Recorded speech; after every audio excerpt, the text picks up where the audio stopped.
Now, this person I'll be introducing to come on stage to give us a lecture on creating local solutions to global problems, a case study of Hydrate research in Nigeria, Dr. Toyin Otudola. She is a senior lecturer at the Department of Petroleum and Gas Engineering, University of Port Harcourt, River State, Nigeria. She is a designer and a fabricator of the first Hydrate flow loop in Nigeria. Now, her invention, the Hydrate flow loop, sparked off Hydrate research in Nigeria. The loop has been used by students all over Nigeria and some neighboring African countries. She has 2 patents on her flow assurance inventions. Ladies and gentlemen, please join me as we make welcome our last lecture for today, Dr. Toyin Otudola.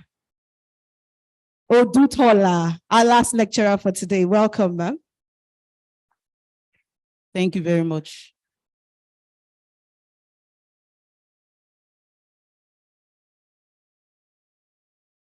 Good afternoon, Chairman, and good afternoon, professors. Good afternoon, colleagues. Thank you for the opportunity to share with you. We'll be talking about creating local solutions to global problems. And I'll be talking about how we started the Hydrate research here in Nigeria and how the Hydrate research has grown and the impact the research is making in Nigeria and around the world.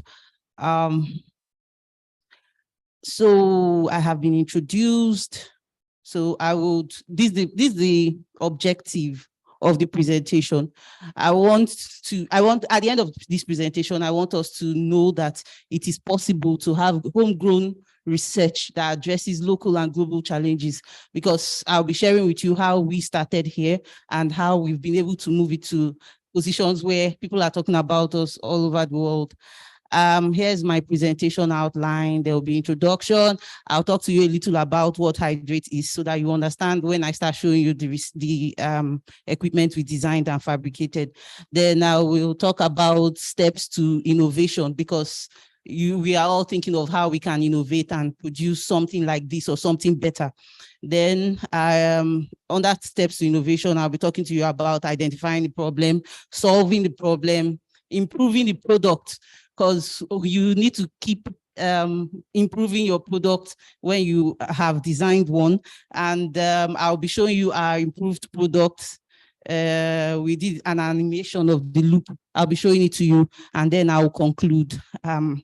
So far, our online audience have not been included in all our activities here.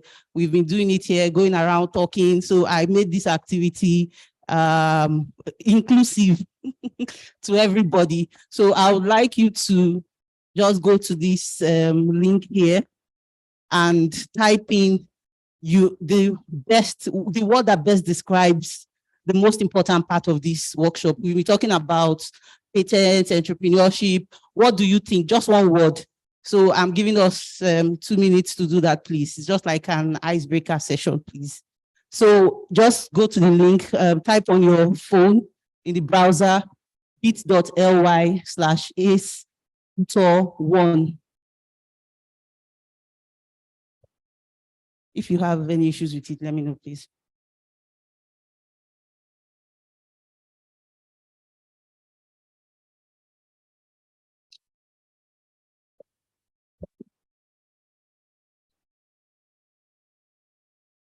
Yes, it's case sensitive. So all capital, please.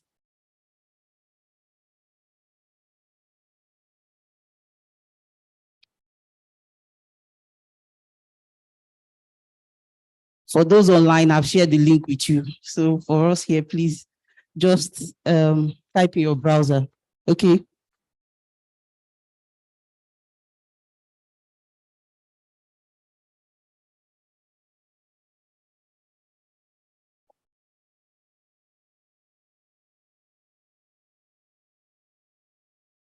Are you able to get there, sir? 1. Okay. ACE-PUTOR 1. Okay, I take it back.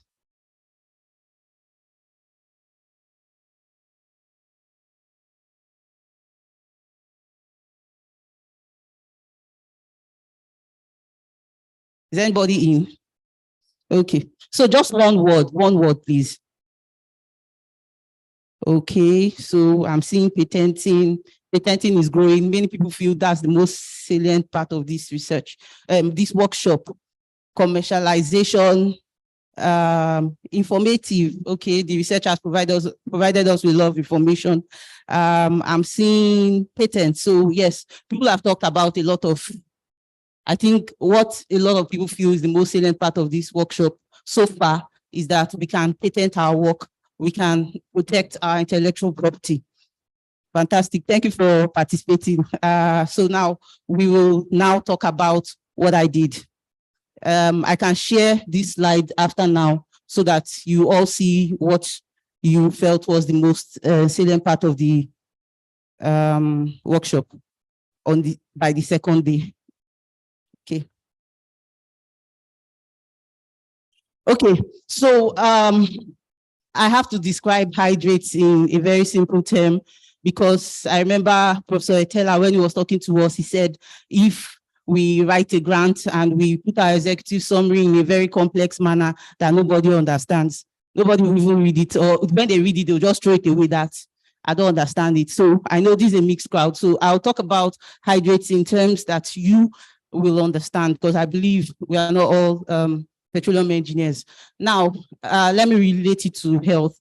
I know most times the doctors tell us to eat clean, you know, we don't want our arteries plugged so that we don't have heart attack. You know, you have to keep your arteries clean, don't take too much of fatty food. So that's how it is for us in petroleum engineering. The production lines are like the arteries that connects the well to the end user, which is maybe your sales point or where the crude is being refined. So when your production line gets plugged, then you're going to have a big problem on your production system. So you want to keep the production line open at all times. So just the way you try to regulate your eating so that you do not have heart problems, same happens in the petroleum industry. You have to regulate how you produce your fluid so that you're not having hydrate problems. And hydrate usually forms when the crude oil is in a cold environment, which is what we usually see in offshore environment. That is cold environment, okay? And why we try to study hydrates, why I was interested in the problem is because of things it causes, which includes reduction in the pipeline. The pipeline keeps reducing in size. It was formerly maybe 4 inches, is reducing. Now it's so small, it's 2 inches in the internal diameter, and you cannot produce as much, okay? Then plugged lines, like what we can see over here. I don't know, because it's not moving. Okay, so plugged lines, and when there's a plug, you eventually cannot produce, and you start having production downtime. And when you're even trying to remove the hydrate, there are times that if you do not remove it properly, it can act as a projectile and kill your personnel on the field. So it's really a big challenge that needs to be managed. And these are some of the methods that have been used in managing hydrates in the past. So I now decided that, okay, let me put this slide here, which is steps to innovation. So for you to start thinking of what to innovate, you need to research and identify a problem, which was what I did. I researched, I identified a problem. Then I thought of how to solve the problem. What's the best way to solve this problem that I have found? Because I know that hydrate is really a problem in the industry, okay? Then I also shared ideas. We've talked a lot about sharing, collaborating. So I'll show you how I shared with some of my colleagues. I shared with industry personnel, and that also helped to improve my product, okay? And then be flexible and be ready to implement useful feedback. So people will give you feedback. I know some of the feedback might not be useful, but the ones that you know are useful, be ready to implement it in spite of who the feedback is coming from. At times, those useful feedback may come from your students, okay? Then think of always improving your product. Don't stop at version 1. You have done the first one, look forward to do bigger things. Now, the hydrate research for me started when I was doing my master's degree in Abuja. And okay, so I was in a class, a production engineering class, and the lecturer was teaching, and he talked about hydrates forming in pipes. You know, I got interested, and then I asked a question. He said, that's a very good question, and maybe you should research on it. And I said, okay. So after the class, I met him. I told him I would like to research on it. My question was, can hydrates store gas? Although he was talking about flow assurance, but I wanted to know if hydrates can be used in storing gas. And he said, yes, and he even gave me a book to read on it. And then weeks after, we had offshore technology class, which was being taught by a Nigerian. The other course was taught by a Brazilian. Okay, so offshore technology was being taught by someone from Total. So I met him, I told him, okay, this is what I'm planning to do. And he told me, well, in Nigeria right now, these are the problems you are having. We are having hydrates as flow assurance problems. So he doesn't think I should look towards hydrates, gas storage in hydrate form. Okay, so I had already started consulting and I decided, okay, let me move to hydrates in flow assurance. Okay. Okay, so at that point in time, the oil industry was doing a lot of offshore exploration and production. That means they were producing not on land, but on sea, especially because the activity of vandals had increased, and they were trying to move to places where there's where the vandals do not have easy access to the pipeline. So, and when they were producing offshore, they were also having problems because they were producing in very cold environment and hydrate formation was occurring. Now, Professor Ajenka talked about the triple helix system that has been running here in IPS. The year after, when I graduated from AUST, I came here to start my PhD, okay? And the director then got a list of problems from the industry. Professor Oyinkan, we told industry professionals, give us problems, our PhD will solve it. We're the first set of PhDs. So when we were coming in after the admission, they handed us this list of problems and they said, choose one. So that was how I ended up with the hydrate research problem to solve. Now, the problem again is it was new. There was little or no data about hydrate research in Nigeria at that time. And we didn't have an available equipment. Okay, and the company which was interested in the problem was actually willing to pay for an equipment, but the equipment had a lot of limitations. Prior to about the time I started the program, I had gone for a training at Colorado School of Mines Center for Hydrate Research. So I saw some hydrate equipment. I knew what the company was going to give to us could not do as much as those equipment were going to do. So we had to, Prof had to write back to the school and said, this equipment is not enough for us. And the people got very angry and they said, stop disturbing us. That equipment is from a PhD student. So at that point in time, Prof told me, Professor Oyenko told me, you're not going to graduate until you design your own equipment and use it for your own PhD. So that was how the challenge started. Very stressful. Okay, I'm going to leave this activity till the end, because I know some of us are hungry, or would we like to do it? Okay, I was just trying to make sure that the online audience will be involved. Okay, now what we just established is how I found the problem to solve. I would like you to find your faculty in this sheet, maybe after now. I can leave it active until the end of the workshop. So find your faculty on this sheet and think of local problems here in University of Port Harcourt that you think you can give to your students.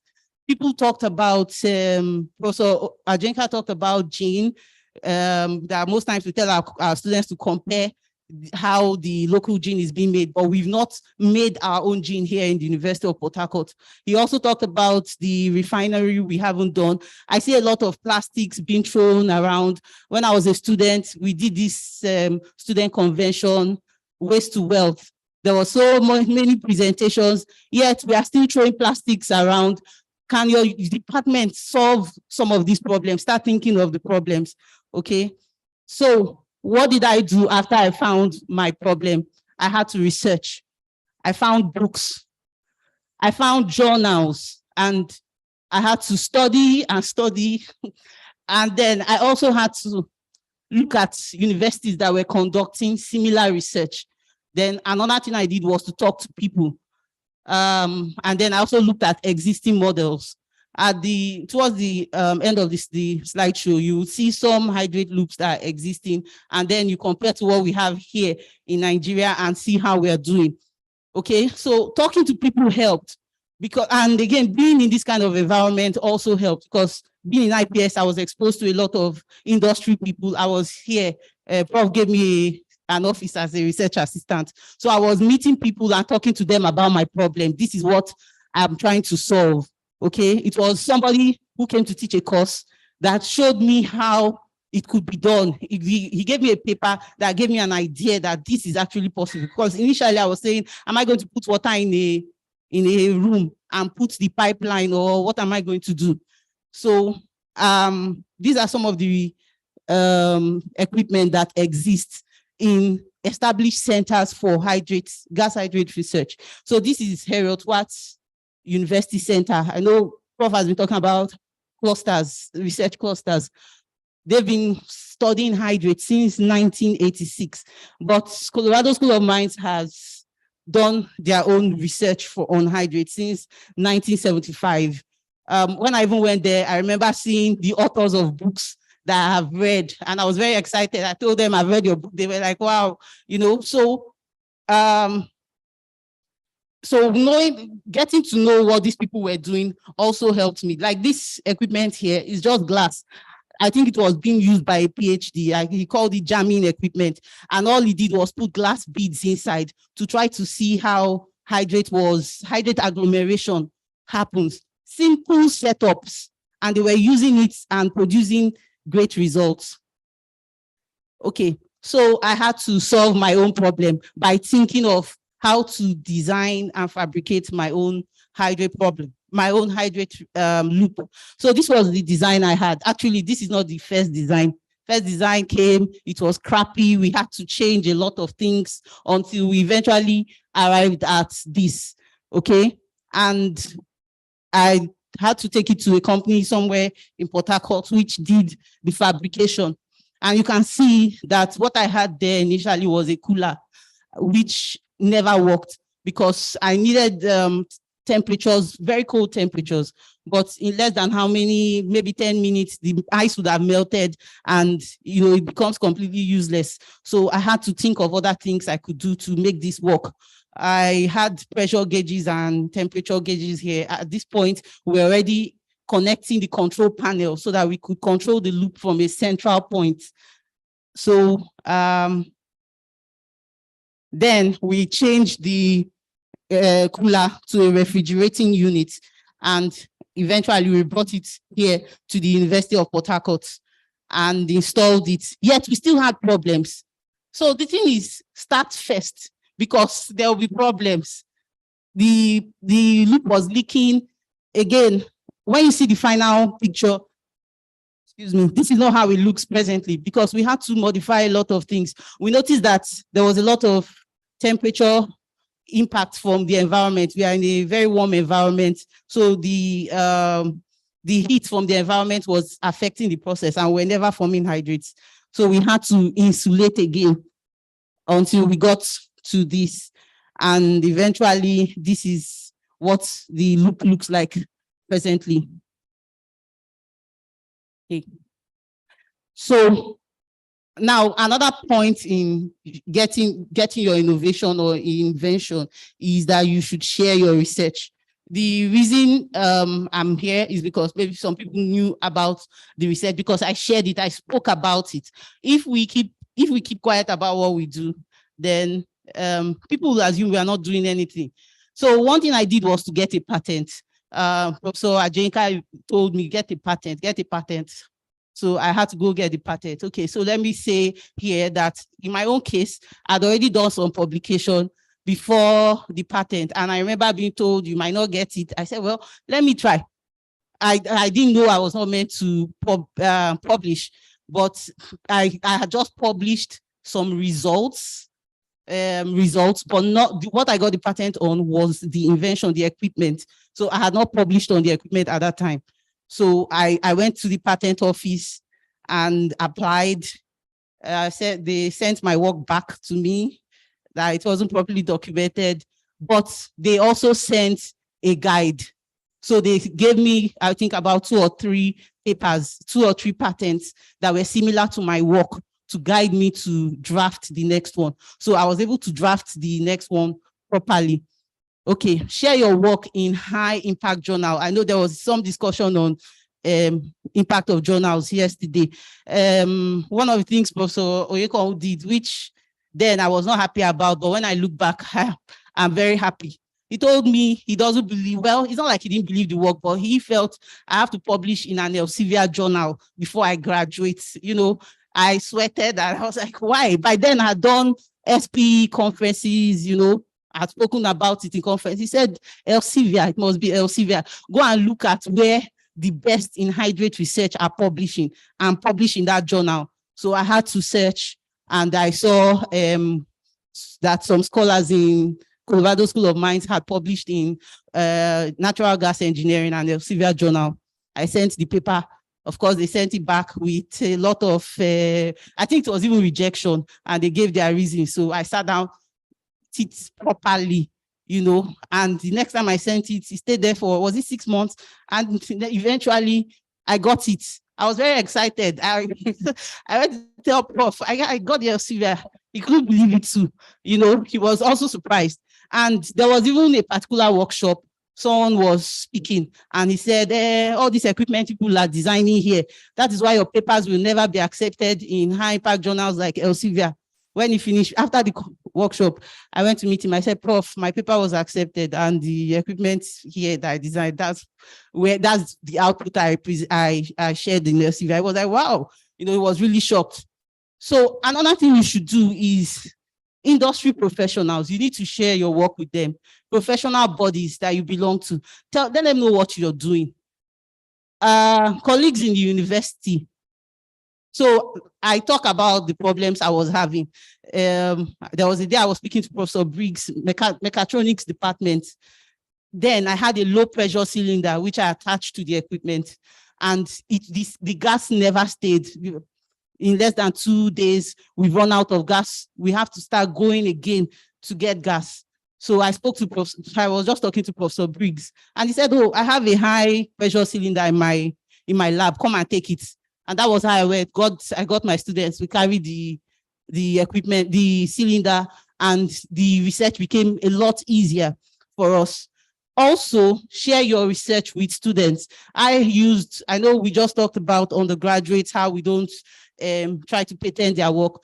In developing this, then I had just gotten the job in university in 2014. Most of the research I did, most of the experiments were done by undergraduates. Why I even loved involving them in it was because they were just coming back from IT. They had seen the industry, they had seen a few things. They would come up with ideas, you know, they'll say, oh, why don't we change this? Why don't we do this? You know, and it went well. I remember one of my students posting recently on LinkedIn after the BBC interview I had. He said he remembers the research in 2016, you know, how they were feeling, what is she doing? I remember some students were even like, they want to run away. They were not sure of what the research was about. He said he still remembers how it was uncertain, and he's very happy that it has grown this far.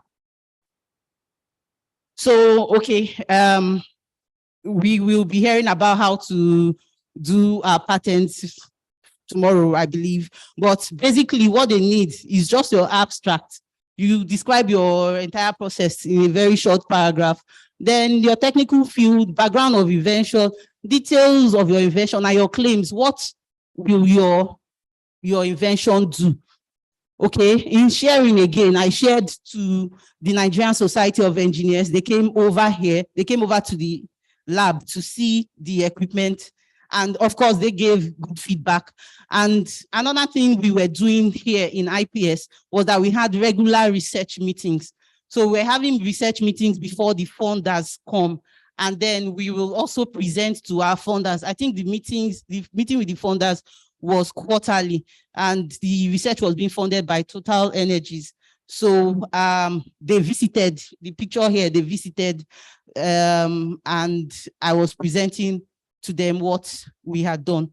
So these are the sponsors of the research. Now, I talked about innovation. In your innovation, you should think of improving. Don't stop at where you are. You will see, right now, I know the loop has a lot of limitations, but I'm happy that it's able to do what it's doing. This was since 2014, and the loop is still being used till date. So we are thinking of a second version.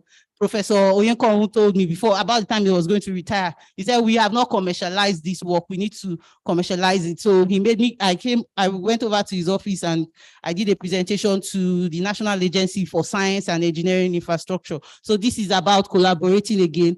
And we are hoping that the second version of the loop will be a lot better than what we have presently. So I'm going to show you some existing flow loops from different parts of the world. And then when you look at the picture, I would also like you to say, I would like you to assess if what we have looks a little like it, or looks better, or looks terrible. You know, most times when it's coming from Africa, we just feel, oh, it's never work. But things have changed.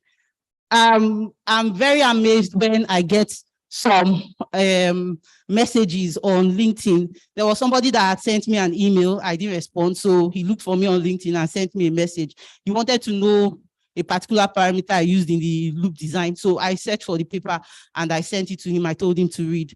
So later I just sent him a message. I think he's from Malaysia. I said, how did he go? He said, fine. And then he says he's looking for that. Can he come and do his PhD with me?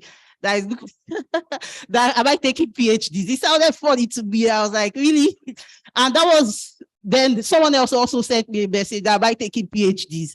And recently, someone from, I think, University of Aberdeen, this is a Nigerian, sent me a message on LinkedIn, and he even shared with me a paper that he wrote. He said he has been citing my work, and that when he comes to Nigeria, he would like to visit the lab. I said, okay. He asked if what university, of course, he knew it was University of Port Harcourt. He asked where. I told him PTDF building.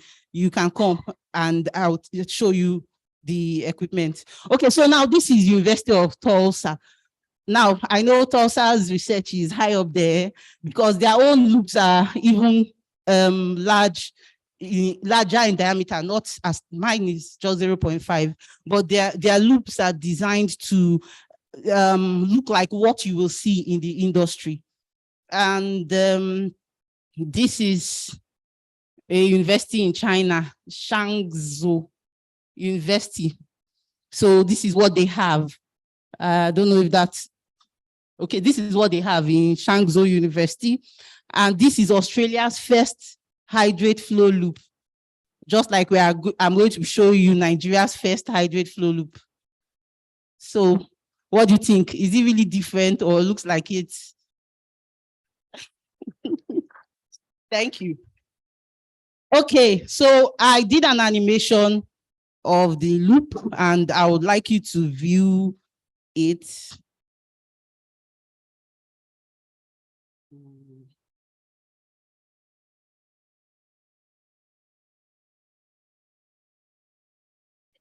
Okay, so it's going to play from.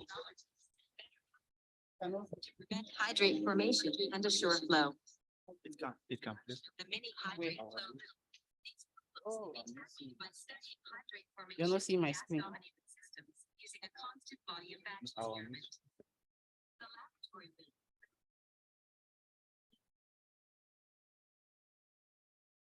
Okay, I was just saying that. And let me share this. Check this.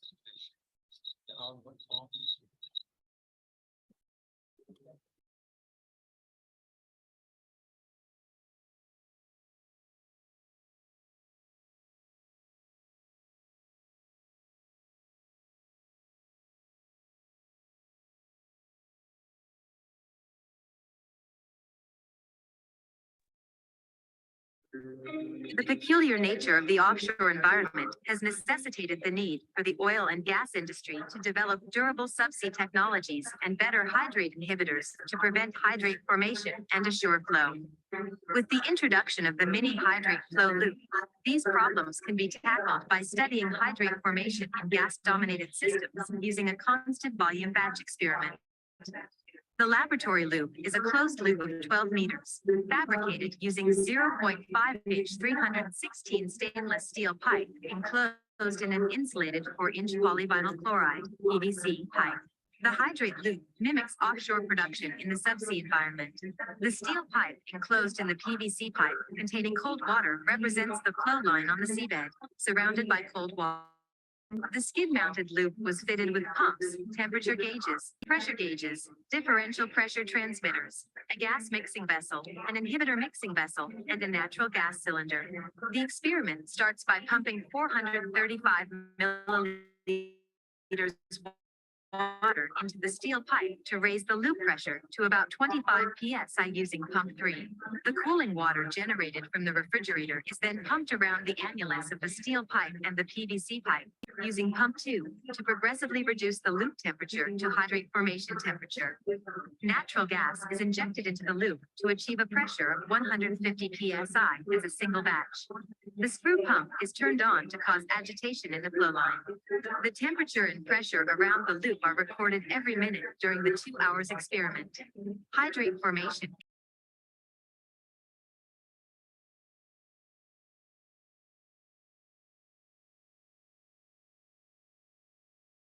rapid decrease in the final loop pressure caused by the natural gas being used up to form hydrates. 4. An increase in the differential pressure between the inlet and outlet of the refrigerating unit due to hydrate crystals forming around the inner pipe walls.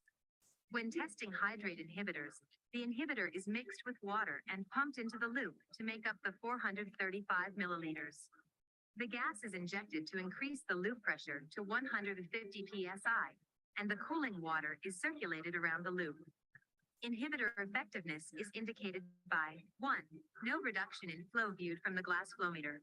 2. No spontaneous rise in loop temperature due to the absence of the hydrate formation exothermic reaction. 3. No significant drop in the final loop pressure because the inhibitor prevented the hydrate formation reaction between the gas and water. 4. No significant change in the differential pressure between the inlet and outlet of the refrigerating because the inhibitor effectively prevented hydrate formation in the pipe walls. The mini hydrate loop can adequately predict hydrate formation in gas pipelines and can be used in screening and selecting kinetic hydrate inhibitors. Okay, so that's the loop animation that was made recently. Now,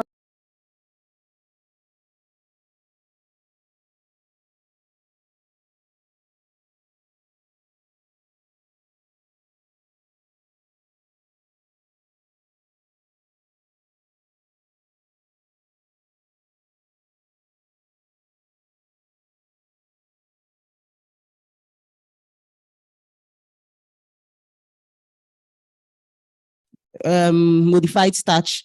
He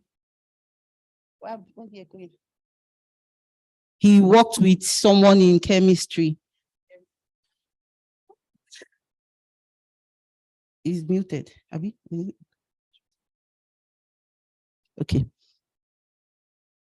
Okay, and we've also used this to train a lot of people. We've had people coming in from neighboring universities. While I was still doing the PhD, someone came in from UST to run his hydrate research here. I think while I was even still here as a research assistant, someone came from NDU. He has completed his MSc. He sent me a message on LinkedIn that he wants to come over for a PhD. I said, okay. He did his MSc in AUST. So he was an undergraduate when he came here. He read about the equipment and came to see if we had commissioned it and if it was working. Okay, so we've had a lot of PhD and MSc students coming in from other universities to use the equipment. I know someone came in from UI recently to use the equipment, and people are coming up with different equipment equipment in the department now. Last time I entered the lab, I saw a lot of things, and we've also I can say global recognition. A BBC journalist reached me and he said he wants to come and see the equipment. I thought it was a joke initially until he came. You know, that was when I realized that this is real. So, and he featured the interview on Channels TV and is now on BBC website. We've also had, okay, so I talked about foreign students that have been reaching me and they said, well, come and do a PhD. I just laugh about it, but I think I should take it seriously one of these days and maybe get a grant that can fund so that I can pay them as postgraduate students. Okay, what I've also been doing is machine learning now. Some of the data we've gathered, I've given it to some very smart petroleum engineering students that they should run some machine learning models on it, because from what I understand that Colorado School of Mines did, they gathered their data for a couple of years and then they started using it to produce software. When I went there, there was a particular software they were testing. So in my own head, when they tell us put this, I'll put that, later I'll put higher values. I'll tell them there's a bug, oh, this thing is not working. And one of them was so impressed. He was like, so you come back here for a PhD. But eventually I did my PhD here and I'm happy I did. Okay, then we've also had the monograph from the research. So this is one of the equipment that is springing up in the department that I did for wax testing. And because we talked about startups that we are getting from Hydrate Research, I know the Colorado School of Mines Center works as a company, even the one at Harriet Watts.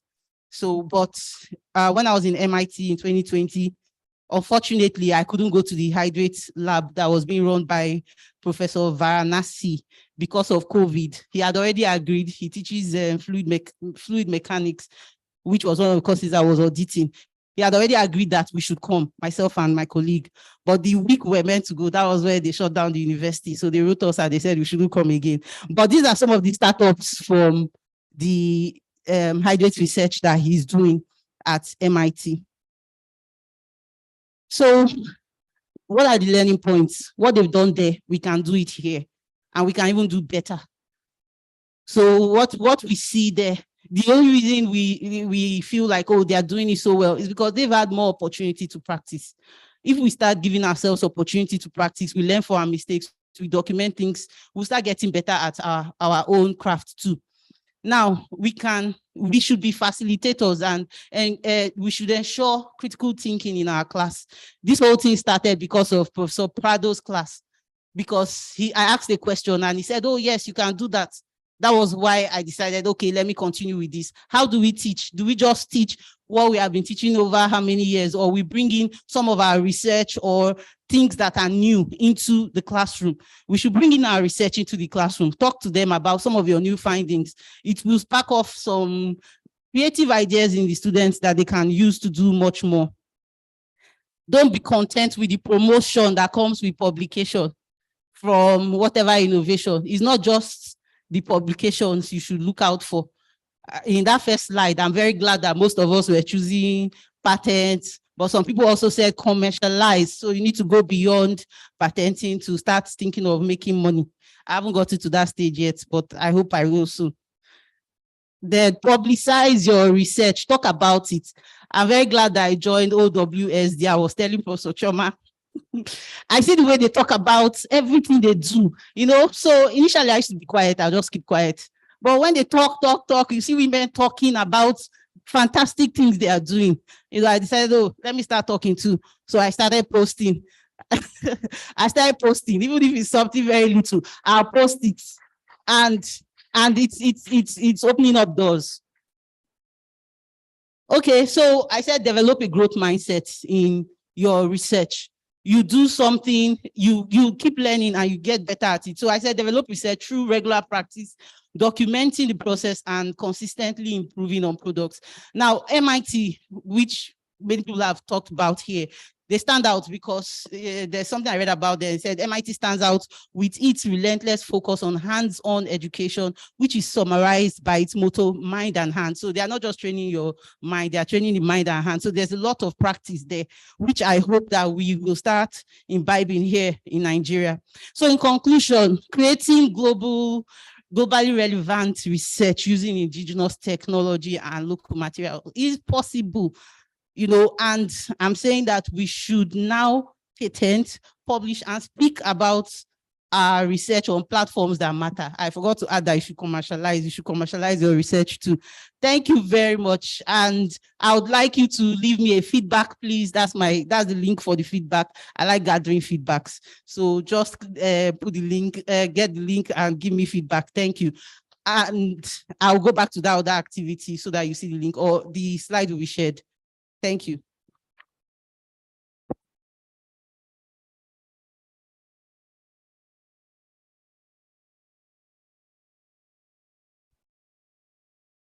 All right, thank you so much. We'll be entertaining questions at this point.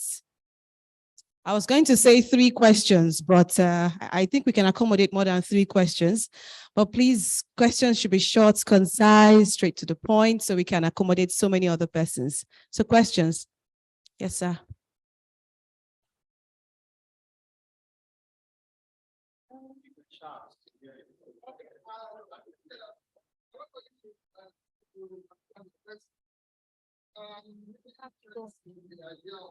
Sir, please, we have people online. They would like to hear you. The idea of having a list of industry-generated questions to be researched upon, that is very important. And this best practice should be shared with the other faculties and departments. Industry-generated problems, and that should guide our research. And I also like the fact that when you are asked not to be in a hurry to complete your PhD, you didn't take it personal, because a lot of us are just interested in hurriedly getting a PhD that probably will be good enough for lecturing and nothing more. And I'm sure that even without your university employment, you will make a lot of money for your PhD research, and that is how it should be. So I'm not sure that is a question, but perhaps to commend what you have done, and of course the process that brought you up and encouraged you. We must learn from them. We must learn from them, because I've seen a lot of research that's not good enough. Thank you, sir. Any more questions?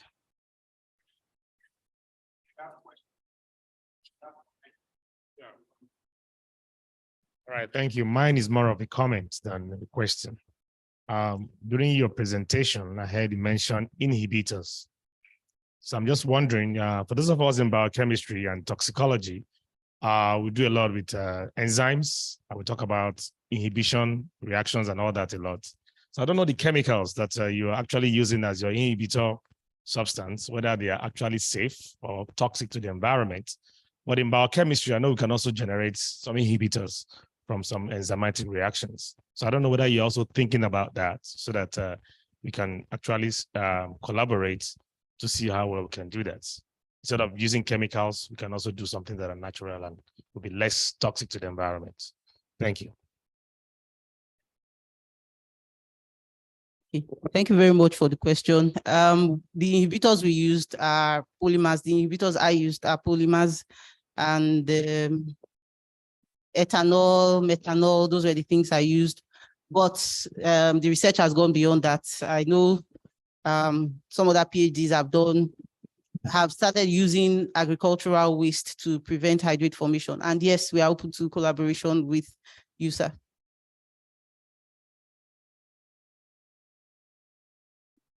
Thank you very much. Thank you for your presentation.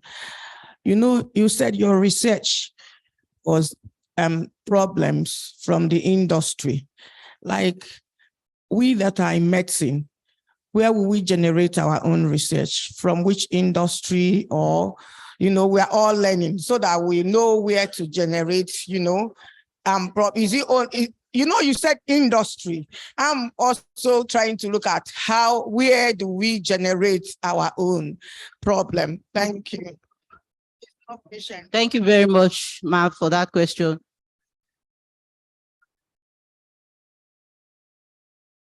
Okay, so I know I was speaking to a doctor recently.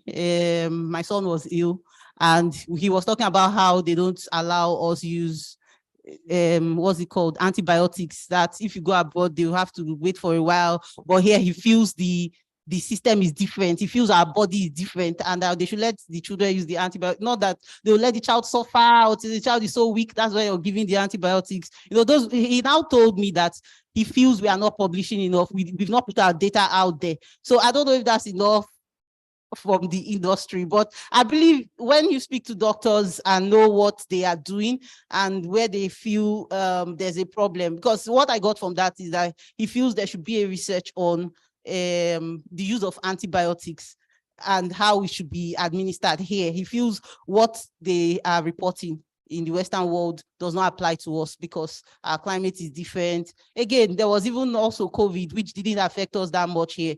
That's a problem we should look at and try to understand in medical field. What was different about us? I don't know if that's a problem.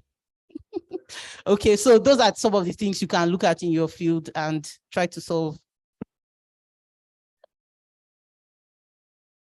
Okay, thank you very much, Dr. Toyin. The first thing is the question. Were you sponsored for this research first? And then from there, one of the major problems we have in achieving significant research is actually sponsor. A lot of heights could have been achieved in our researches, but sponsorship for PhDs or masters, surely those of us from medical sciences, a lot of things are very, very expensive, but for you to place somebody on a research like that requires a huge sum of amount of money. So, and that's, I don't know if the university can place some grants in some departments specifically for such kind of research. Because I was just looking at you traveling from Nigeria to all these countries to see what they have. How were you able to fund yourself? I remember when I was doing my own PhD, I wanted to travel to SA to get just sponsorship to go there and use their equipment was a problem. I know what I went through. So if such kind of sponsorship can just be extended to departments like ours, we'll be very grateful if the university will consider that. Thank you. For the university, yes. So I guess the DVC R&D, whatever, you should just get the message on. You've done your own share, or you want to share with them how you got the money, or that's confidential. That would be up to you if you want to share with them. Yeah. So no, not sharing the money, but no, she's not going to share any money with anybody.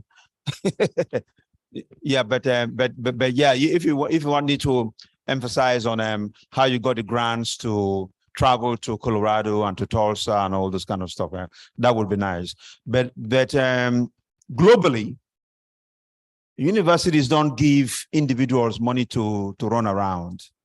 The individuals look for money, okay, through their ideas.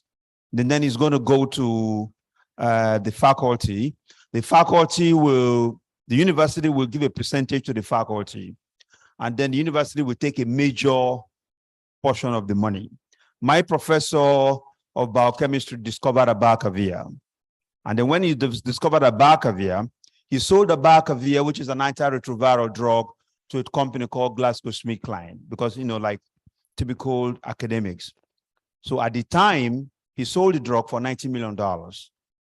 Okay, then GlaxoSmithKline bought over the drug. So now it's owned by GlaxoSmithKline. So what the university did, the University of Minnesota did, was they took 60 million out of the 90 million that this is for the university, because we provided that platform for you and your students to experiment on all this kind of stuff. Yeah.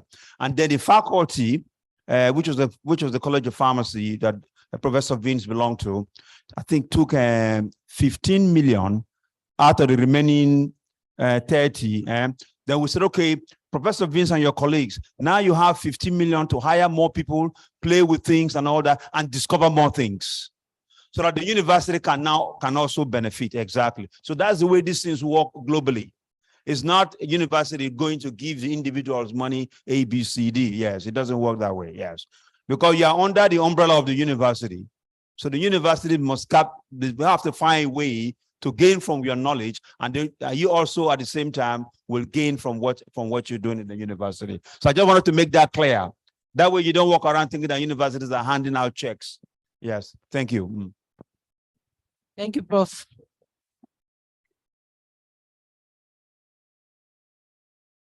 By the way, on the other side, you said Tulsa is way up there.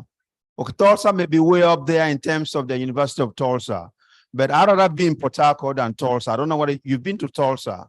Okay, you've not been to Tulsa. There is nothing in Tulsa more than University of Tulsa. Okay, so I'd rather be here in University of Port Harcourt, where things are in Port Harcourt City, where things are more vibrant and things of that. So the only two things I saw in Tulsa when I went to Tulsa, the university, and there's a group called Gap Band. You're probably too young to remember the group called Gap Band, and they're all old now, and they're not even playing music anymore. Yeah, when I was young in secondary school, we used to have a group called Gap Band. Okay, so you look it up. Say hoops upside the head. Say hoops upside the head. That's by Gap Band. Yes. Thank you, Prof.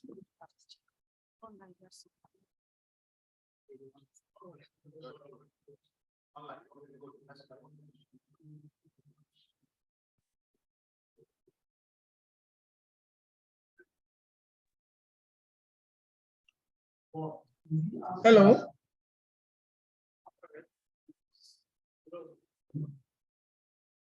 Hello, can you hear me? Yes, I can hear you. Thank you very much. Shall I speak on? Yes. Thank you very much, Dr. Toyin, for the wonderful presentation, and of course, even for the invention. I have just a few questions for you. And of course, based on what Prof just mentioned now, globally, the practice is you have intellectual property policy, which guides how income from patents and commercialized inventions are actually distributed in the university. So typically, we expect American university to have that kind of initiative. But the question that I just have for you in particular is to look at, did you consult patent document in the course of your research? That's the first one. Second, the technicians that were involved in the process of developing the technology, were they from the university, or they are the maybe roadside technicians that you use? Next to that, how would you rate the engineering capability within your university, or typically in the country, in terms of the ability to actually meet your demand in the course of developing your technology? Thank you very much. Thank you, Caleb, for your question. So about consulting patent documents while developing the technology.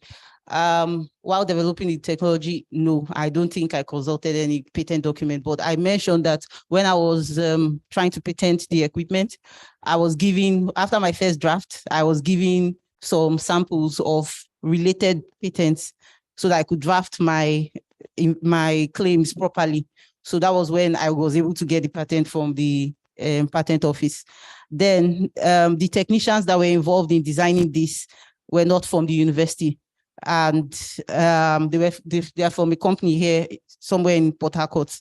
And I think, how would I rate engineering capabilities in the country in terms of ability to support mass production of technology? I think for us in petroleum engineering, we are doing very well. We are doing very well. That's what I know, because there's this Society of Petroleum Engineers, and recently, I think the HOD even won an international award.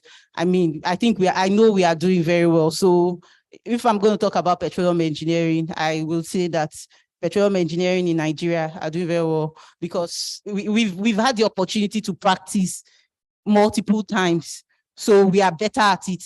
So that's why it was easy to also get a company that does some instrumentation for oil companies to put this equipment together. Because I also got asked that question recently, that where did I find, it was somewhere in Port Harcourt. They do instrumentations for oil companies. So I showed them my little design and they were able to do it. So yes, I feel we have, I would rate the engineering capabilities in the country very high for petroleum engineering. You know. I don't want to generalize, but I believe it's the same for, I believe it's the same. It's just that at times I feel bad that we have so much engineers. That's why I said we should do that activity where we should think about a particular product that we need to give to our students, a particular problem we need our students to solve. Even here in the university, at times the light goes off, and we've been talking about different forms of energy, green energy, all sorts. Can't we give our students those things to do? All these waste that is going away, can't we turn it to biomass and tell them, okay, we are using biomass, or we are using green energy to power this particular department? I don't know. I just feel it's something we should think of. Let's think of something to solve here in UNIPORT in terms of power, electricity. Then from there we can now scale it up and start sharing with other people. Yeah, that's fine. Thank you very much. Okay, Ibrahim, your question.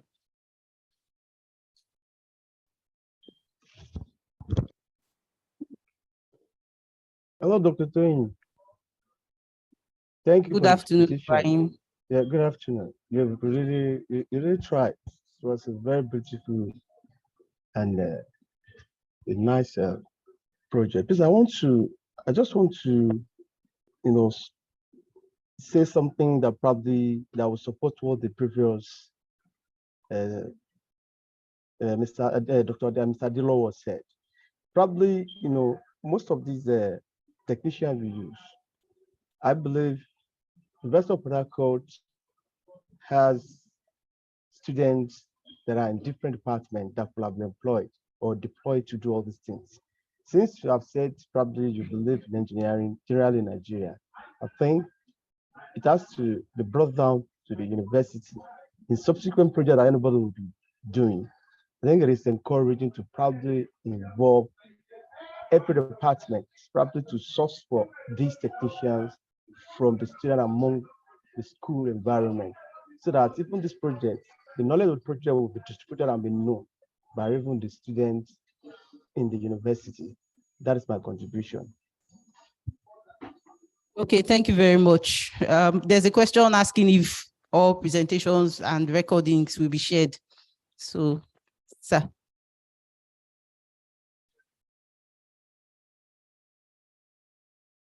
Yes, we will share the presentations to all registered participants for the workshop, as well as certificates will be issued. And we will also request you to send your feedback. That is the workshop evaluation through the link that will be provided to you. Thank you.